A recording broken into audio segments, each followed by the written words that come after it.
The music cut for half a second. Not silence, but a sharp breath, like the room itself had flinched. Everyone felt it. The dancer froze mid-turn, her heels skidding just enough to make the glass floor whisper. The crowd leaned forward instinctively, eyes snapping toward the edge of the dance floor where 3 men in dark suits had stopped walking at the exact same time. Ji-sung Kwon didn't look at them. He didn't look at anyone. His hand was still wrapped around hers. "Let go," the woman whispered, not pulling away, just stating a fact like she already knew how this ended. He didn't. The music slammed back in, harder, faster, and the crowd exhaled, thinking the moment had passed. It hadn't. Ji-sung felt the shift in the room the way predators felt pressure change in the air. The men by the floor weren't here for the dance. They were here because something had gone wrong, and whatever it was, it had started the second he stepped onto the floor, with her. "You don't belong here," he said quietly, lips barely moving as he guided her into the next step. She laughed once, sharp and breathless. "You say that this place belongs to you." "It does." That got her attention. Her eyes flicked up, dark and assessing now, not playful anymore. "Then why do you look like someone who's about to lose it?" The song demanded closeness. He pulled her in, not because the choreography called for it, but because distance suddenly felt dangerous. "Because I made a mistake," he said. Her voice dropped. "Dancing with me?" "No," he answered. "Letting you stay."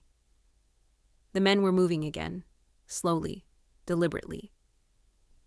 Ji-sung turned with her, spinning them just enough to block her view. "When I tell you to leave, you'll leave. Don't argue, don't look back." She stiffened. "You don't get to order me around. I will do it tonight." She searched his face, the arrogance she'd clocked earlier gone now, replaced by something heavier. "What are they to you?" He didn't answer. That silence was answered enough. If you're already hooked into this moment, don't forget to subscribe now. Stories like this only get deeper from here. The dance had started as a joke. Earlier that night, Ji-sung hadn't planned to stay. The club, an underground fusion space tucked beneath an old soul warehouse, was neutral ground, a place where African percussion met Korean bass lines, where people came to disappear into rhythm and forget who they were supposed to be. His father hated places like this. Too unpredictable. Too free. That alone should have kept Ji-sung away. He'd come to observe, nothing more, watch faces, track loyalties, leave.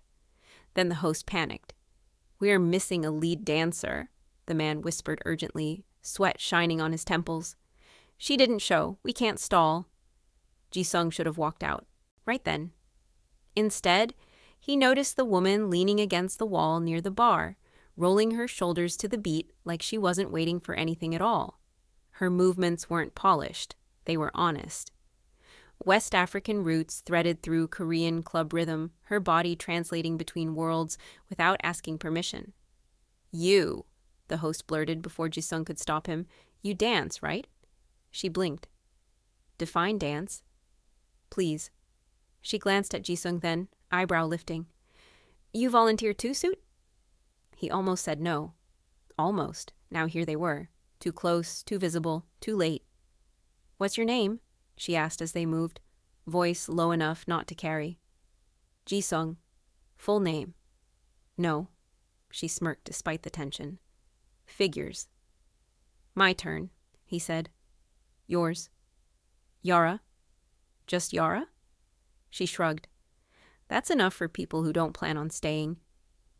The song shifted again. Faster. The crowd clapped on instinct, drawn in by the contrast between them. His restraint, her fire. Phones were out now, eyes locked. The dance had become a spectacle. Ji-sung hated that. Every second on that floor tightened the invisible thread pulling the men in suits closer. "Yara," he said again, firmer. "You need to go." She shook her head. "You don't stop something like this halfway. That's how people get hurt." A bitter, almost smile tugged at his mouth. "You have no idea." One of the men reached the edge of the floor. Ji-sung felt it before he saw it. the subtle shift of authority bending toward violence. The song ended. The crowd erupted. Applause crashed around them, loud enough to mask the danger for just a moment. Jisung leaned in, voice a breath against her ear. "When I let go," he said, "walk straight to the exit behind the DJ booth. Don't run." She didn't move. Instead, she said, quietly, "If I walk away right now, will they follow me or you?" That stopped him. "You're not their problem," he said. She laughed under her breath. "That's not what your face says." The applause started to fade. The men didn't clap. Jisung released her hand. Yara hesitated, just a fraction of a second, then did exactly the wrong thing. She turned back. "What did you do?" she asked him, eyes sharp, searching.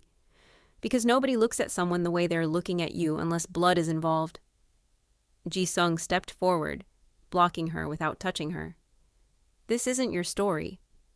She met his gaze. "You pulled me into it the moment you asked me to dance." The men stopped a few feet away.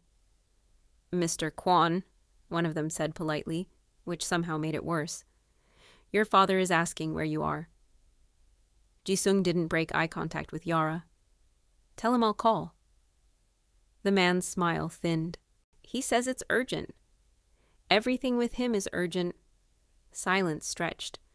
The crowd sensed something was off now, the way animals did before a storm. Yara swallowed. "Your father," she repeated softly. "What does he do?" Jisung finally looked at her fully, really looked, as if committing her face to memory. "He owns things," he said. "What kind of things?" "People." Her breath caught. Just enough. That was the moment the dance changed everything. Not when they stepped onto the floor, not when the music swelled, but right there when Yara didn't step back. Instead, she said, "Then you should have warned me before I let you lead." The man in the suit cleared his throat. "Mr. Kwon, now." Jisung straightened, the air snapping back into place like armor locking on. "Go," he told Yara once more. Quieter now. "Please." She held his gaze for a long beat. Then she nodded and turned away, disappearing into the crowd. Jisung exhaled for the first time in minutes. He didn't see the second man until it was too late. "Sir," the man said, eyes tracking Yara's retreating figure, "should we, handle that?" Jisung's jaw tightened. "No," he said. "You won't." And in that moment, without realizing it, Jisung Kwon made a choice that would cost him everything his name had ever protected. Jisung didn't follow her. That was the first lie he told himself. He stood there as the men closed in, their presence tightening the air around him, their respect edged with threat. He allowed them to guide him away from the dance floor, through a corridor lined with soundproof panels and low amber lights. The music faded behind them, but it didn't leave him. It stayed lodged in his chest, each beat replaying the way her hand had felt in his. "You embarrassed him," the older man said calmly as they walked. "Publicly?" Jisung adjusted his cuff, buying himself a second. "I danced." "You defied," the man corrected. "There's a difference." They stopped outside a private room. Inside, voices murmured, low, impatient, familiar. Jisung knew every one of them. He also knew which ones would turn on him first if given the signal. Before the door opened, Jisung said quietly, "She's not involved." The man studied him. "That depends on you." Inside, the room smelled like expensive liquor and old decisions. His father sat at the center, back straight, despite the years, eyes sharp, despite the hour. Chairman Kwon didn't raise his voice. He never had to. "You were told to observe," his father said, "not perform." "It was strategic," Jisung replied evenly. His father's gaze flicked to the screen mounted on the wall. A paused video frame showed Jisung mid-dance, Yara's face turned toward him, alive with movement. "You don't improvise strategy with, strangers," the chairman said. "Who is she?" "No one," Jisung said too quickly. Silence. Then a soft laugh from one of the uncles. "He said that once about your mother, too." Jisung felt the hit land where it always did. "She's gone," he said. "It's over." His father leaned back. Nothing starts without ending properly. Outside, Yara burst through the service exit and into the night air, lungs burning. The alley was damp, neon reflections bleeding across puddles. She didn't run. She walked fast, replaying every word, every look. People don't look like that unless blood is involved. Her phone vibrated. Unknown number. She stopped under a flickering streetlight, thumb hovering, then answered. "If this is a prank..." "Keep walking," Jisung said. Her breath caught. "You said don't look back." "I lied." "Of course you did." "They're watching the exits," he continued. "Not the street vendors. Turn right. Now." She did, heart slamming. "You said I wasn't their problem." "You are now," he said, "because you didn't disappear." "Neither did you," she shot back. "So don't make this sound noble." A pause. She could hear movement on his end. Doors, voices.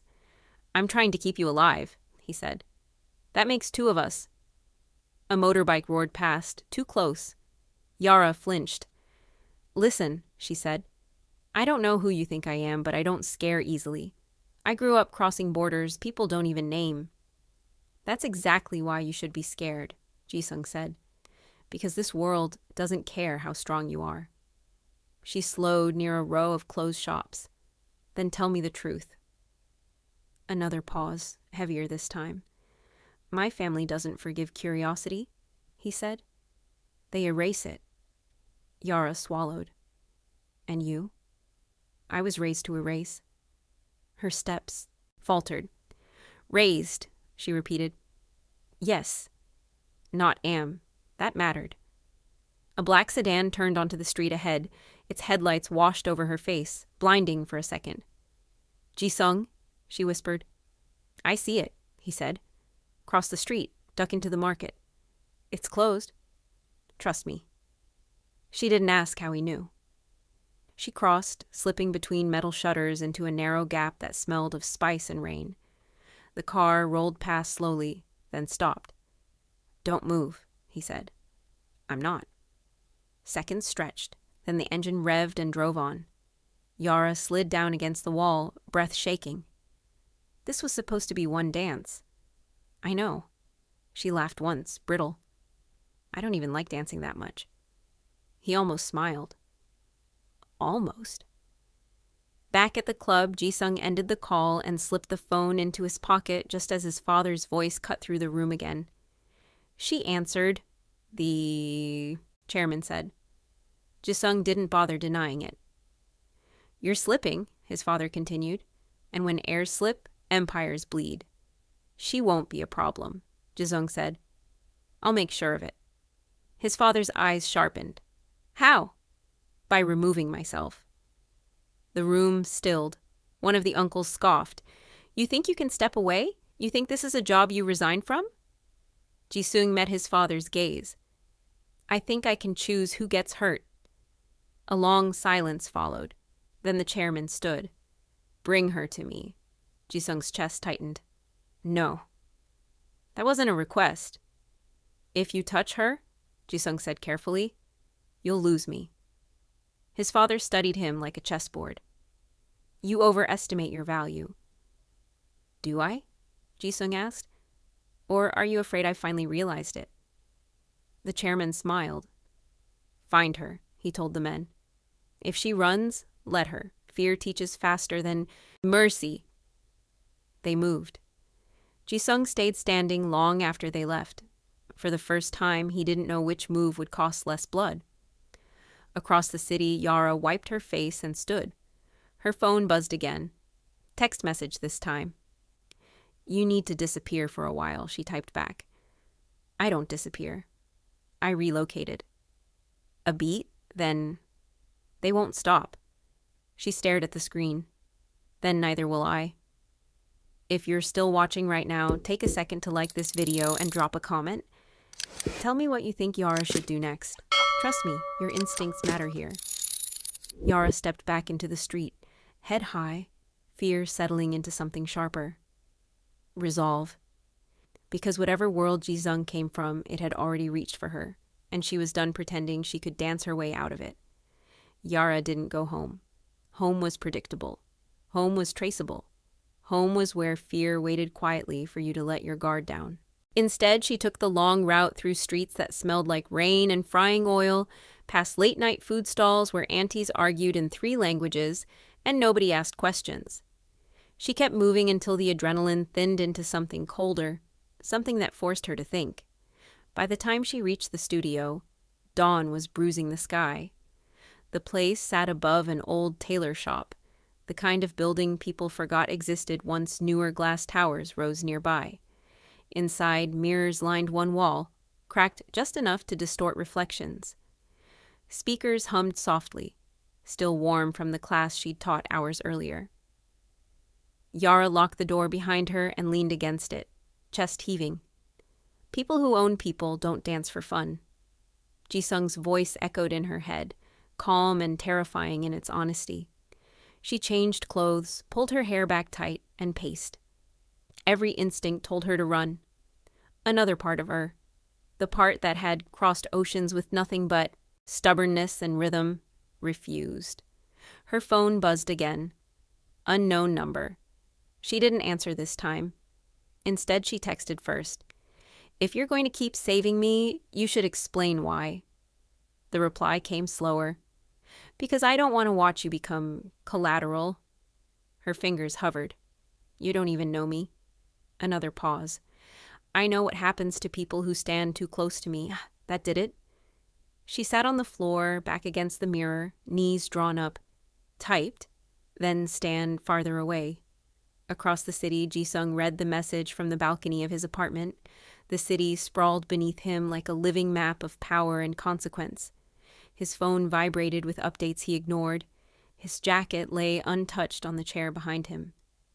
Stand farther away. He closed his eyes. "I can't," he murmured to no one. The door behind him slid open. "You didn't come home," his younger cousin said, voice tight. Minja always sounded like that when things were bad. "They're already asking questions." Ji-sung didn't turn. "Let them."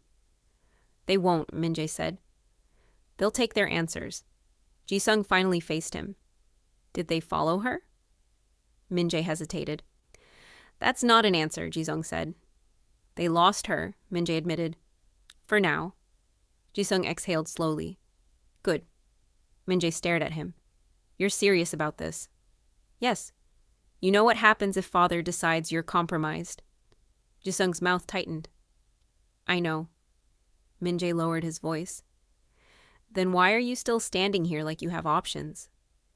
Because he'd felt something on that dance floor that no threat had ever matched. Because for one song, his life belonged to him. Because if I don't choose now, Ji-sung said quietly, the choice will be made for me. Back at the studio, Yara slept for 2 hours, then woke up, angry. Anger was easier than fear. She showered, ate a protein bar she found in her bag, and pulled up security footage from the cameras she'd installed after a break-in months ago. She scanned the feed from the alley outside. Nothing. Still, she texted her assistant to cancel classes for the week. Family emergency. That part wasn't a lie. By afternoon, the knock came. 3 measured taps. Not aggressive, not friendly, professional. Yara didn't open the door. "Yara Mensa," a man called through the wood. "We just want to talk." Her stomach dropped. They knew her full name. She moved quietly, heart hammering, and slipped into the small storage room behind the mirrors. The second door led to the stairwell. She eased it open, listening. Nothing. She slipped out, locking the studio behind her, and took the stairs 2 at a time. By the time she reached the street, her phone buzzed. "They found you." She didn't reply. She ran. 2 blocks down, a hand grabbed her wrist and yanked her into a narrow passage between buildings. She screamed. Once, before a palm covered her mouth. "Stop!" Ji-sung hissed. "It's me!" She froze, then shoved him hard. "Are you insane?" "Yes," he said, "but that's not new. You led them to me." "No," he said. "I followed them to you." She stared at him, chest rising and falling.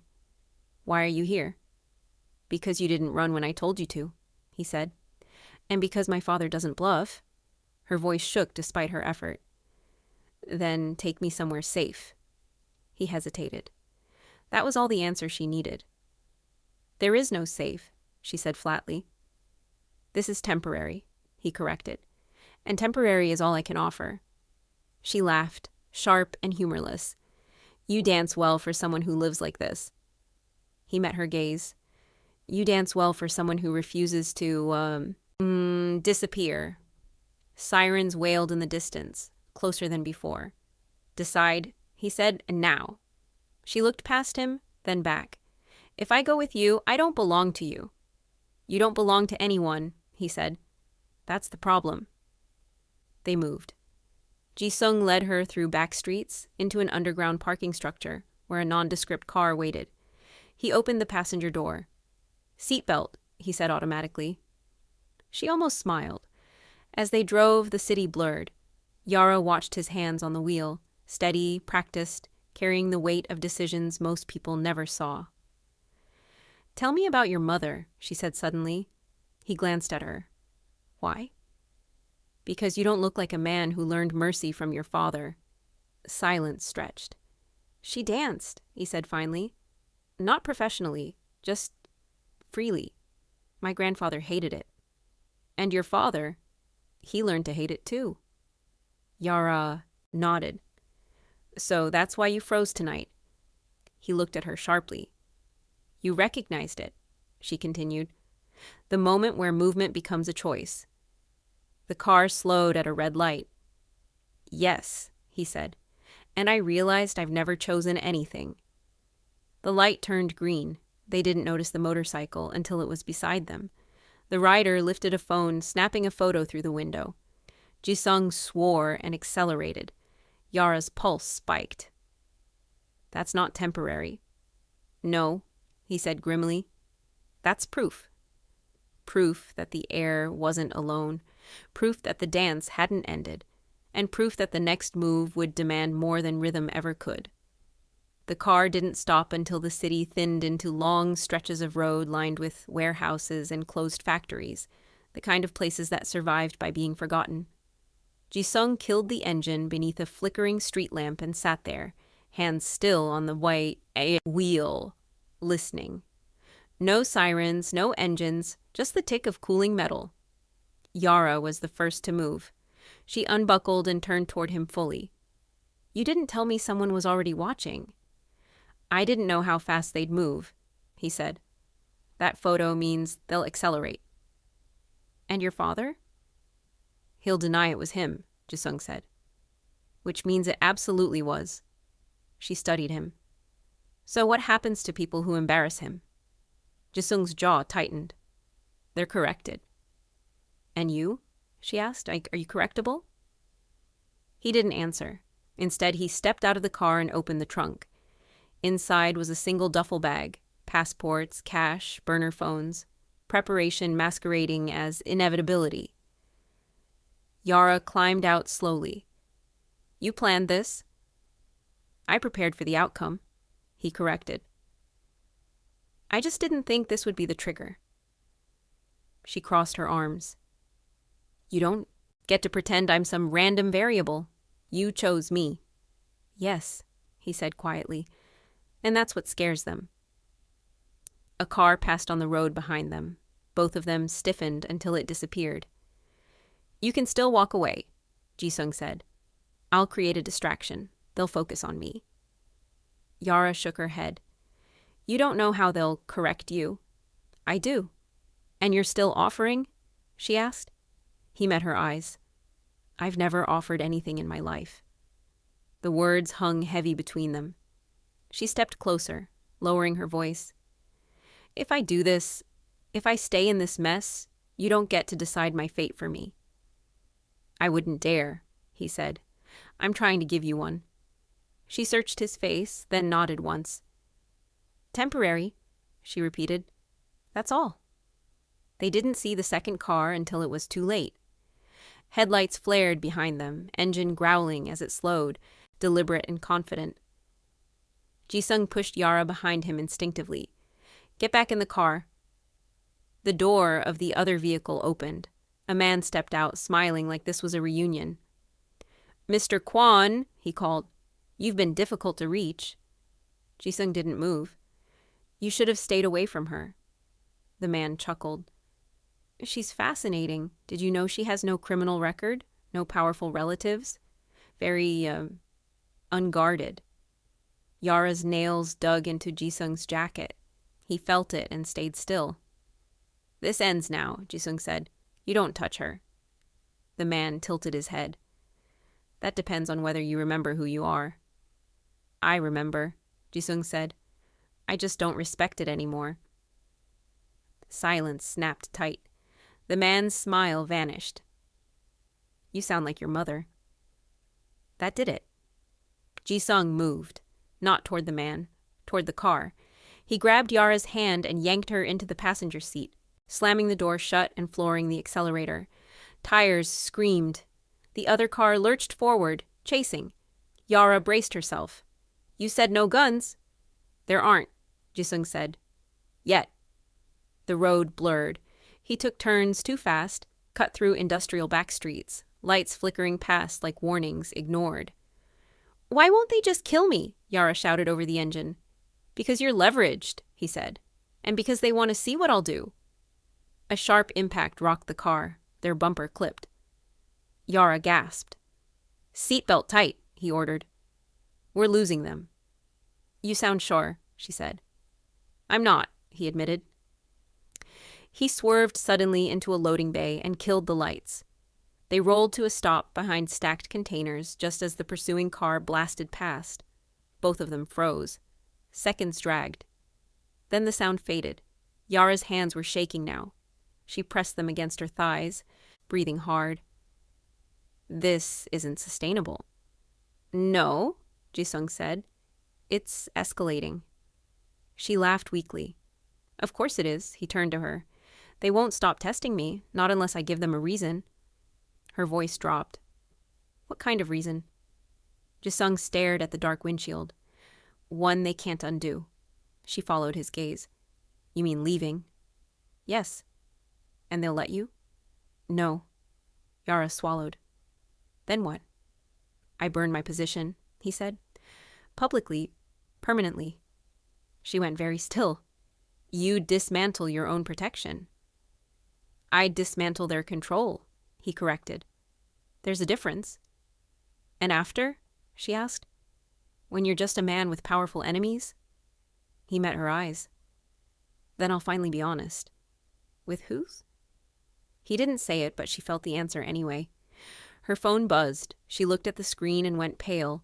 They're calling my assistant. Ji-sung stiffened. What? They're already widening the circle, she said. This is spreading. Then we cut it off, he said. How? He took a breath. You disappear. Tonight. New city, new name. And you? I stay, he said. Long enough to make noise. Yara shook her head. That's not a plan. That's martyrdom. It's strategy, he said. Fear works both ways. She leaned back, closing her eyes. When she opened them, they were clear. If I disappear, she said slowly, it won't be because you told me to. It'll be because I choose to. I wouldn't ask for anything else. Then listen, she continued. I won't be used to prove anything between you and your father. He nodded. Agreed.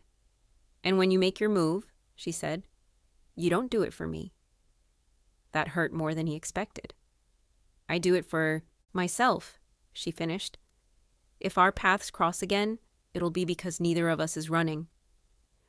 Ji-sung looked at her for a long moment. That's the first honest deal I've ever been offered, he said. They sat there in the dark, two people bound by a dance that had turned into a war neither of them had planned. In the distance, another engine started. Not close, but not far enough. The night wasn't done asking questions yet. By the time dawn cracked open the horizon, Ji-sung had already made his decision. He dropped Yara 2 districts away, far enough to scramble patterns, close enough that he could still intervene if things went wrong. She didn't ask where he was going. He didn't ask where she would hide. Some questions were safer unanswered. They stood beside the car for a moment, the city half awake around them. "If I vanish," she said, "don't come looking." He nodded. "If I don't," he replied, "assume it." Worked! She hesitated, then stepped forward and hugged him. Quick, fierce, unplanned. Ji-sung stiffened, then let himself return it. Just once. "Don't let them turn you into what they want," she whispered. He exhaled. "I already stopped." She pulled away first and disappeared into the thinning crowd. Ji-sung watched until he couldn't tell which moving figure was hers anymore. Then he got back in the car and drove straight into the fire. By mid-morning, the news broke quietly. A financial blog posted first, then another picked it up. By noon, every major business channel in the region was scrambling to verify leaked documents that traced shell companies, political donations, and offshore accounts back to the Kwon family empire. By evening, Ji-sung's phone was a graveyard of missed calls. His father didn't call. That was how Ji-sung knew the damage was real. He sat alone in his apartment, jacket off, sleeves rolled up, watching the city flicker beneath him. Each document released had been deliberate, not enough to collapse the empire outright, but enough to fracture alliances, enough to invite investigation, enough to make loyalty expensive. Min-jae burst in without knocking. "Are you insane?" Ji-sung didn't look away from the screen. "Probably." "You lit a match under the entire structure," Min-jae said, pacing. "They're calling emergency meetings. People are defecting." "That was the idea." Min-jae stopped. "Father says if you don't retract, he'll disown you publicly." Ji-sung finally turned. "Good." "That's not a victory," Min-jae snapped. "That's exile." "It's freedom," Ji-sung said. "Just not the comfortable kind." Min-jae stared at him like he was seeing him for the first time. "This is about her." Ji-sung didn't deny it. "It started with her." "And ends with you dead?" Min-jae asked. "Or alive?" Ji-sung said. "For the first time." The building shook with distant thunder. Min-jae lowered his voice. "They won't let you walk away." "I'm not walking," Ji-sung replied. "I'm detonating." Min-jae swallowed. "Then I can't protect you." "I know." "Then this is goodbye." Ji-sung nodded once. "Take care of yourself." Min-jae left without another word. That night the attack came, not with bullets, with silence. Ji-sung noticed it first when his card declined at a convenience store. Then his access to private networks vanished. Then when his building security stopped responding to his code. They were erasing him. He returned to his apartment to find the locks changed. A message waited on his phone. Last chance. No signature. He deleted it. Across the city, Yara watched the news from a cramped room above a closed restaurant, her bag packed, passport ready. She hadn't slept. Every alert made her flinch. She hadn't heard from Ji-sung. She told herself that was good. Then her burner phone buzzed. One message. "It's in motion. Stay hidden." Her chest tightened. She typed back. "You're alive?" Seconds stretched. Then, "For now." She pressed her forehead to the wall, exhaling shakily. "Idiot," she whispered. "Brave, reckless idiot." She thought of the dance. The moment when the room had faded and choice had surged up through her feet, uninvited but undeniable. She'd felt it too. That was the cruel part. Back across town, Ji-sung moved through the city without a car, without protection, without a name anyone cared to honor. The air was dead. What remained was a man with enemies who suddenly had to look him in the eye. At a crowded cafe, a man slid into the chair across from him. "You're making waves," the man said. "Dangerous ones." Ji-sung sipped his coffee. "I learned from the best." "You can still stop," the man said. "Return the documents. Make a statement." "And crawl back?" Ji-sung asked. "No." The man leaned in. "Then you won't survive the week." Ji-sung met his gaze. Neither will your leverage. The man frowned. What leverage? Jisung stood. Ask your employer. He walked out before the man could reply. That night, another leak dropped. This one tying a rival faction directly to violent crimes they'd buried for years. The empire turned on itself. And somewhere in the chaos, Yara felt the pressure ease just slightly. But relief never lasted long. 2 days later, Yara was followed again. This time, she noticed early. Reflection in a shop window. Footsteps that stopped when she stopped. She ducked into a crowded bus, heart pounding. Her phone buzzed. They're shifting focus? She typed quickly. On me? Yes. Her fingers trembled. Then do it. A pause. Do what? She swallowed. Finish what you started. The reply took longer this time. I won't use you as bait. She typed back. I'm already in the water. Don't pretend otherwise. The bus lurched forward. Yara closed her eyes, steadying herself. She wasn't afraid anymore. She was furious. And fury had always made her dangerous. If you've made it this far into the story, pause for 1 second. Like the video and share your thoughts in the comments. This story pivots hard from here, and I want to know who you're rooting for. Jisung read her message twice. Then he did the one thing his father had never expected. He went public, not with another leak, with his face. A live interview streamed across multiple platforms, Jisung seated alone against a blank backdrop. My name is Jisung Kwon, he said calmly, and I'm stepping away from my family's operations. The internet exploded. I won't deny my inheritance, he continued, but I refuse to be its instrument. What you're seeing now is what happens when silence breaks. Comments flew, threats mixed with praise, shock drowned disbelief, and somewhere off camera, powerful men realized fear had shifted hands. Yara watched the stream on mute, tears streaking silently down her face. He hadn't run. He hadn't hidden. He'd danced into the light instead. But exposure had a cost, and the night wasn't finished collecting it. The backlash was immediate. Within minutes of the stream ending, Jisung's face was everywhere. Screens, feeds, group chats that usually spoke in code now shouting his name openly. Some called him brave. Others called him suicidal. The people who mattered didn't comment at all. Silence was how they hunted. Jisung left the studio through a service exit and blended into the evening crowd. No car, no security, just movement. He kept his head down, but he could feel eyes on him now. Not admirers, not critics, but professionals recalculating risk. Across the city, Yara sat on the edge of her bed, phone clenched in her hand. The interview replayed in her mind, not his words, but his posture. How still he'd been, how calm. That wasn't fearlessness. That was acceptance. She hated that she recognized it. Her burner phone buzzed. Unknown number. She stared at it, then answered. If this is another warning... It's not, a woman's voice said. Cool, controlled. It's an invitation. Yara's pulse jumped.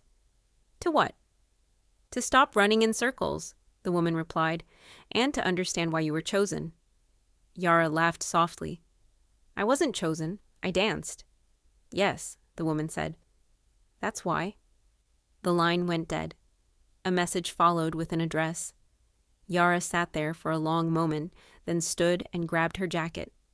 Elsewhere, Jisung felt it before it happened.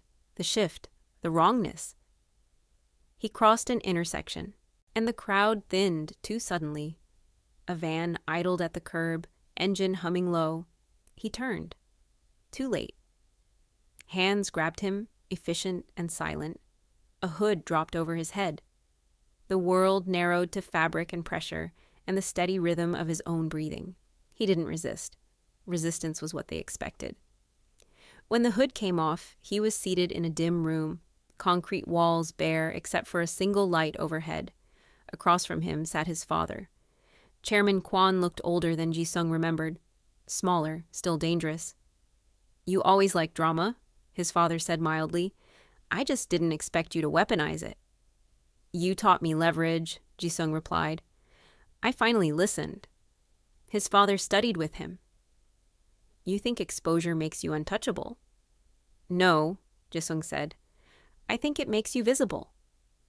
A faint smile. Visibility fades. Truth doesn't, Jisung said.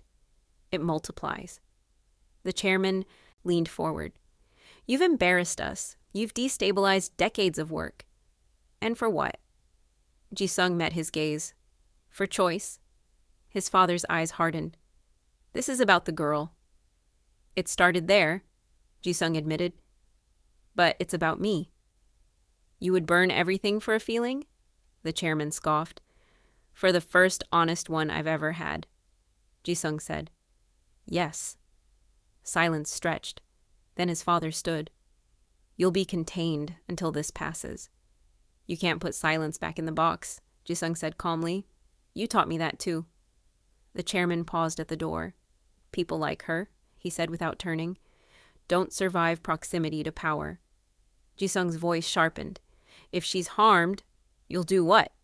His father interrupted. Dance? The door closed. Across town, Yara stood in an upscale apartment overlooking the river. The woman from the call leaned against the counter, composed, impeccably dressed.